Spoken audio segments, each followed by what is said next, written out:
એ ઓલા ભાવની કમાણી છે. સાચી વાત. હા, બાકી બકાલા માર્કેટના ઢોર છે ને એને વરસાદારે કઈ લેવા દેવા જ ન હોય.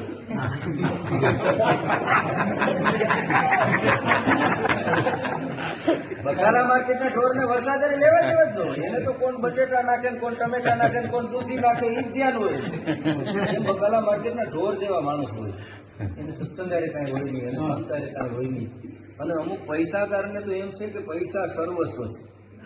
એવું નથી. આ તો ભલા ભવના કોઈ ખારા ભાગ છે એટલે તને પૈસા મળ્યા.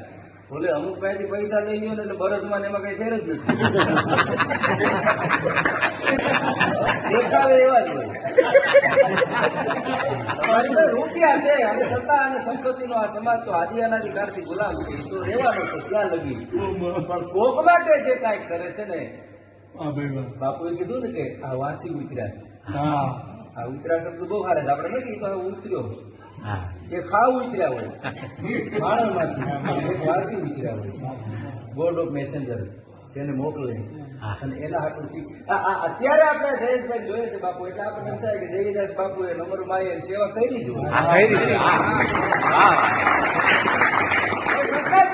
અત્યારે આ તો આ મને તમને સાંપ્રદાયિકમાં જોવા મળે તો અમે સંશય જ ન કરાય. અમુકને તો આખી જિંદગી તપાસમાં ગુજરી જાય. આખી જિંદગી અને માણસ છે માણસ. હમણાં હું કાલે મને બહુ સારા મેસેજ જઈશ એટલે નગરપાલિકા વાળા વેરો બાકી હોય ને એટલે એના આંગણે જે ઢોલ વગાડે. હમણાં દુકાન વાળાના આંગણે ઢોલ વગાડતા હતા તો દુકાનદાર બજારમાં આવી નાચવા માંડ્યો. ઓલા ઉઘરાણીએ કે ત્યાં ઓલો ડિસ્કો કરતો તમે કરો હું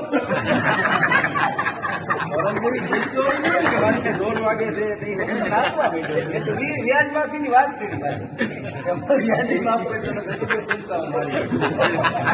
એટલે એ માણસ છે, એમાં સંતો છે, એનું સાનિધ્ય છે. મોટા મોટી વાત છે, મોટા મોટી કૃપા છે. એટલે આપણે બધા જો ભાગશાળી છે. પછી બાપુનો 2 મિનિટનો પ્રસંગ અનુભાઈ ગોવિંદભાઈ